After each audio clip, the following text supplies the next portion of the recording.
Good morning, students. My name is Kavita Chaudhary from Sunita Global School and I will teach you Hindi in class 5th. तो बच्चों एक बार फिर से आपका मेरी कक्षा में हार्दिक स्वागत है। आज की क्लास में हम जो भी पाठ 14 पढ़ रहे हैं, बाघ आया उस रात, ये क्या है? कविता, जिसमें एक बालक, एक बच्चा होता है जिसका नाम होता है बेटू। वो अपने पिता को यानी अपने बाबा को और अपने दोस्तों को बाघ आने की, जिस दिन बाघ आया था उस रात की घटना के बारे में बताता है और उन्हें सचेत करता है कि जो बाघ है वो फिर से आ सकता है, इसलिए हमें अब सचेत रहना पड़ेगा, थोड़ा केयरफुल रहना पड़ेगा, नहीं तो जो बाघ है वो हम पर क्या कर सकता है? हमला। और साथ ही साथ पिछली क्लास में हमने इस पाठ के कुछ प्रश्न उत्तर के बारे में भी बात की थी और वो प्रश्न उत्तर आपको अपनी हिंदी की कॉपी में करने थे। तो वो प्रश्न क्या थे एक बार फिर से देख लेते हैं, उसके बाद आगे की क्लास में, ठीक है, हम क्या करेंगे, कुछ और प्रश्न जो है उनके बारे में चर्चा करेंगे। तो चलिए बच्चों, आज की क्लास को शुरू करते हैं। सबसे पहले हम देख लेते हैं कि हमने पिछली क्लास में क्या पढ़ा था। ऐसा करने से क्या होगा, आपको पता चल जाएगा कि अभी तक हमने कितने प्रश्न कर लिए हैं और अब हमें कहाँ से प्रश्न करने हैं। तो चलिए बच्चों, पिछली कक्षा में हमने शुरुआत की थी प्रश्न उत्तर की। पहला प्रश्न था बात बात में, वो इधर से निकला उधर चला गया। इसका का प्रश्न, यह बात कौन किसे बता रहा होगा? तो मैंने आपको क्या उत्तर बताया था, यह बात बेटू जो है वो छोटू को बता रहा होगा। उसके बाद ख, कि तुम्हें यह उत्तर कविता की किन पंक्तियों से पता चला? तो हमने उत्तर लिखा कि हमें यह उत्तर कविता की इन पंक्तियों से पता चला। कौन सी पंक्ति थी? वो पंक्ति हमने लिखी है, 5 साला बेटू ने हमें फिर से आगाह किया। आगाह किया यानी सचेत किया। उसके बाद ये प्रश्न होने के बाद हेडिंग थी खबर तेंदुए की। इसका का प्रश्न, बाघ आया उस रात कविता के आधार पर एक समाचार लिखो। ठीक है, आपको क्या करना है, एक समाचार लिखना है। जयपुर शहर है, उसमें क्या आया है जी, मतलब जो बाघ है वो आया है। जयपुर शहर की ये खबर है और खबर हमने क्या लिखा, समाचार हमने क्या लिखा है, कल जयपुर के रहवासी इलाके में बाघ आ गया जिससे इलाके के लोगों में हड़कंप मच गया। बाघ लोगों के घरों की छतों पर घूमता हुआ दिखा। जानकारी के मुताबिक बाघ ने किसी भी व्यक्ति पर हमला नहीं किया। वहां के स्थानीय लोगों ने वन विभाग की टीम को सूचित किया। आखिरकार 4 घंटे की कड़ी मशक्कत के बाद टीम ने बाघ को ट्रैंकुलाइज करके नेशनल पार्क में छोड़ दिया। ट्रैंकुलाइज यानी बेहोश करके छोड़ दिया। फिर ख प्रश्न, तेंदुए और बाघ में क्या अंतर है, पता करो। इस काम के लिए तुम बड़ों से बातचीत भी कर सकते हो। तो आपको तेंदुए और बाघ में क्या बताना था, अंतर बताना था। ठीक है बच्चों, तो मैंने आपको उत्तर बताया था कि तेंदुए और बाघ का रंग कुछ अलग होता है। जो बाघ होगा उसका रंग थोड़ा गहरा होगा, तेंदुए का रंग थोड़ा हल्का होता है। उनकी दौड़ने की गति में भी कुछ अंतर होता है, यानी उनके दौड़ने की स्पीड में भी कुछ डिफरेंस होगा, कुछ अंतर होता है। तेंदुआ कुछ छोटा होता है जबकि बाघ उसे बड़ा होता है। तो तेंदुआ साइज में छोटा होगा, बाघ थोड़ा बड़ा होगा, ठीक है, उससे बड़ा होता है। तो यहाँ तक हमने पिछली कक्षा में पढ़ लिया था। 3 प्रश्न मैंने आपको करने को दिए थे और मैं उम्मीद करूंगी कि आपने कर लिए होंगे। अब आज की क्लास में हम प्रश्न पढ़ेंगे उस रात। ये हेडिंग, उस रात क्या है, इस कविता में एक ऐसी रात की बात की गई है जिस रात को कुछ अनोखी घटना घटी थी। ठीक है, तो मैंने आपको बताया कि कविता का ही नाम क्या है, बाघ आया उस रात, यानी उस रात के बारे में बात की गई है जिस रात को, भाई बाघ आना क्या है, एक अनोखी घटना है, एक अलग सी घटना है, इसलिए इसके बारे में बात की गई है। कब प्रश्न है, उस रात को कौन सी अनोखी बात हुई थी। ठीक है, कि उस रात को जो है कौन सी अनोखी बात हुई थी। अनोखी यानी एक अलग सी बात। तो उत्तर हम क्या लिखेंगे, उस रात को गांव में बाघ आ गया था। बहुत सिंपल सा उत्तर है कि एक अनूठी घटना घटी थी और घटना क्या थी कि उस रात को गांव में बाघ आ गया था। उसके बाद प्रश्न ख, प्रश्न ख क्या है, तुम्हारे विचार से क्या सचमुच यह बात अनूठी है, क्यों? क्या आपके विचार से जितना आप सोचते समझते हो उस हिसाब से क्या सचमुच में बाघ का आना एक अनूठी घटना है, एक अलग सी घटना है? अगर है तो क्यों? तो उत्तर हम क्या लिखेंगे कि हाँ, यह बात सचमुच में अनूठी है यानी अलग है, क्योंकि ये जानवर जंगल में रहते हैं और बाघ गांव में आना अनूठी बात है। जैसे अगर हमारे शहर में भी बाघ आ जाए, ठीक है, जिस इलाके में आप रहते हो वहां पर बाघ आ जाए तो क्या होगा, हड़कंप मच जाएगा, लोग घरों में बंद हो जाएंगे और जो बाघ होगा वो इधर उधर घूमता रहेगा। तो बाघ आना एक अनूठी बात है। तो हम उत्तर क्या लिखेंगे, हाँ यह बात सचमुच में अनूठी है, क्योंकि ये जानवर जंगल में रहते हैं, जो बाघ होता है वो जंगल में रहता है और जो बाघ है वो गांव में आना अनूठी बात है, यानी अलग सी बात है। उसके बाद प्रश्न क्या है, उस रात को और क्या क्या हुआ होगा अपने साथियों से बातचीत करके लिखो। यानी जिस रात को बाघ आया था उस रात को और कौन कौन सी चीजें हुई होंगी उसके बारे में आपको बताना है। और कैसे कैसे लिखोगे, अपने साथियों से बातचीत करके लिखो। तो हम इसका उत्तर क्या लिख सकते हैं कि उस रात को बाघ आने से गांव में हड़बड़ी मच गई होगी। हड़बड़ी यानी सब इधर उधर भाग रहे होंगे या फिर अपने घर में घुसने के लिए क्या करोगे, अगर मान लो बहुत दूर है तो भाग कर फटाफट अपना घर पहुंच रहे होंगे। तो उस रात को क्या हो गया था, उस रात को बाघ आने से गांव में हड़बड़ी मच गई होगी, लोग बाघ को भगाने के लिए इकट्ठा हो गए होंगे। और अब जब बाघ आया है तो डरने से भी कुछ नहीं होगा, उसको भगाने के लिए क्या करना पड़ेगा, लोगों को इकट्ठा होना पड़ेगा। साथ ही डर के मारे समूह बनाकर घूम रहे होंगे और अब अकेले को तो अगर बाघ देखेगा तो उस पर हमला कर देगा और मार देगा। इसलिए लोग क्या कर रहे थे, झुंड बनाकर, समूह समूह यानी ग्रुप बना करके घूम रहे होंगे। क्यों घूम रहे थे, ताकि जो बाघ है अगर हमला करे तो वो उससे किसी भी तरह से बच सके, या जिस पर वो हमला कर रहे हैं उसको बचा सके। ठीक है, अगर मान लो ग्रुप में किसी एक जने पर बाघ हमला कर देता है तो जो समूह के बाकी सदस्य है वो उस इंसान को बचा सकते हैं। अब अगला प्रश्न, बाघ के काम। ठीक है, ये शीर्षक है प्रश्न का, बाघ के काम। जैसे हमने कविता में पढ़ा था कि जो बाघ है वो कहीं पर भी काम नहीं करता, ना तो किसी दफ्तर में करता है, ना कॉलेज में और ना ही कहीं स्कूल में। तो वैसे ही वहां से प्रश्न बनाया है कि बाघ के काम। बाघ कहीं काम नहीं करता, ना किसी दफ्तर में ना कॉलेज में। ठीक है, ये लाइन दी गई है। बाघ दिन भर क्या क्या करता होगा, कहाँ कहाँ जाता होगा, अपने साथियों के साथ मिलकर जानकारी एकत्रित करो और फिर चर्चा करके उस पर एक चित्रात्मक पुस्तक तैयार करो। इसे तुम अपने पुस्तकालय में भी रख सकते हो। तो हम क्या करेंगे, क्या क्या कर सकता है उसके बारे में लिख सकते हैं, कहाँ कहाँ जाता होगा उसके बारे में लिख सकते हैं, पर हम कोई चित्रात्मक पुस्तक नहीं बनाएंगे।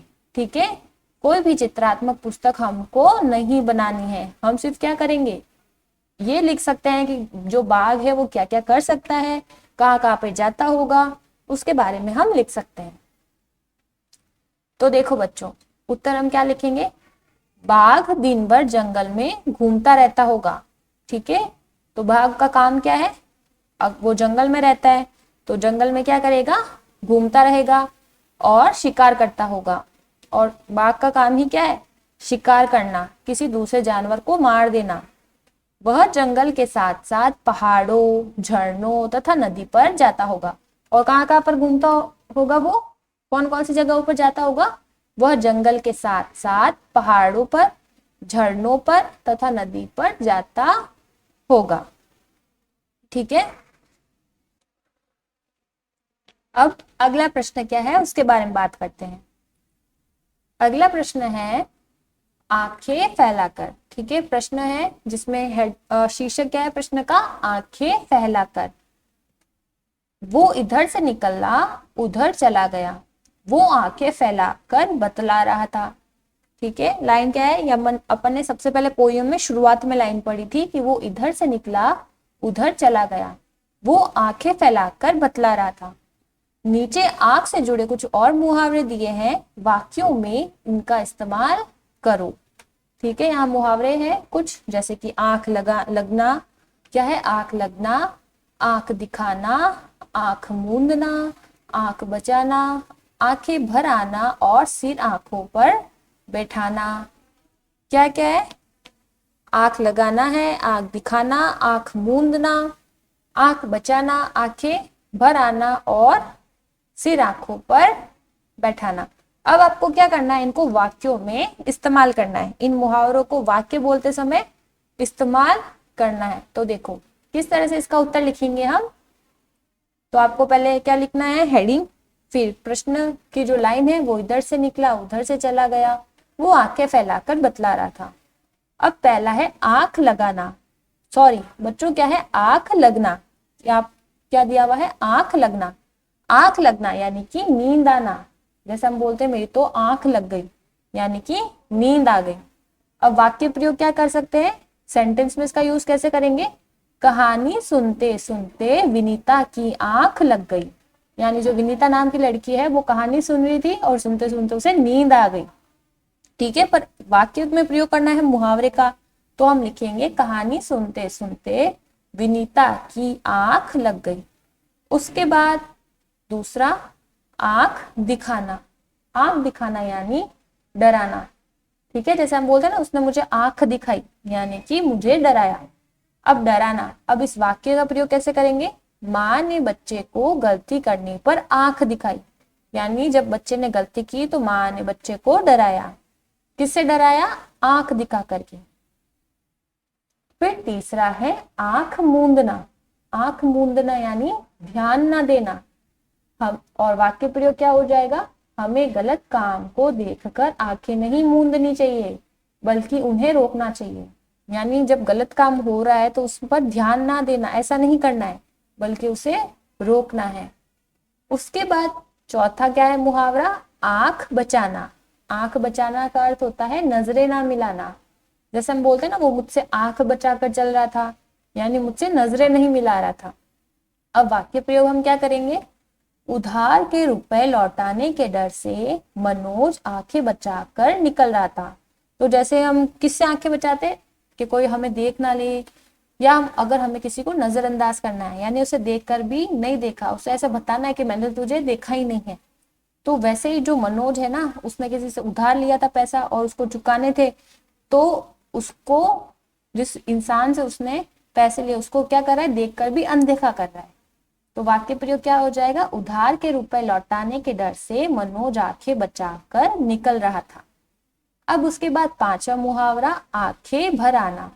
आंखें भर आना यानी बहुत दुख पहुंचना। आंखें भर आना यानी बहुत दुख पहुंचना। तो क्या हो जाएगा, सड़क हादसे में एक युवक को मरते देख मेरी आंखें भर आई। ठीक है, आप कहीं जा रहे थे, मान लो आपने किसी को देख लिया मरते हुए, तो आंखें भर आना यानी बहुत दुख पहुंचना, कि सड़क हादसे में एक युवक को मरते देख मेरी आंखें भर आई, यानी मैं रोने लगा, मुझे बहुत दुख हुआ। उसके बाद छठा मुहावरा था सिर आंखों पर बैठाना। सिर आंखों पर बैठाना यानी बहुत इज्जत देना। वाक्य प्रयोग क्या है, रमेश ने अपने पिता को सिर आंखों पर बैठा रखा है, यानी कि रमेश अपने पिता को खूब इज्जत देता है, उनकी खूब इज्जत करता है। ठीक है बच्चों, तो इस तरह से आज की क्लास में हम ये प्रश्न ही करेंगे, क्योंकि आप एक दिन में इतना ही कर सकते हो। तो आज की क्लास में हमने कौन कौन से प्रश्न पढ़े एक बार फिर से देख लेते हैं। यहाँ से हमने शुरू किया था जिसका नाम है उस रात शीर्षक। प्रश्न क्या है, इस कविता में एक ऐसी रात की घटना की बात की गई है जिस रात को कुछ अनोखी घटना घटी थी। उस रात को कौन सी अनूठी बात हुई थी, तो बात क्या हुई थी, उस रात को गांव में बाघ आ गया था।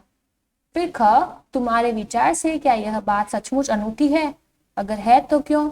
तो उत्तर हमने लिखा कि हाँ, यह बात सचमुच में अनूठी है क्योंकि ये जानवर जंगल में रहते हैं और बाघ गांव में आना अनूठी बात है। उसके बाद घ प्रश्न, उस रात को और क्या क्या हुआ होगा अपने दोस्तों से बातचीत करके लिखो।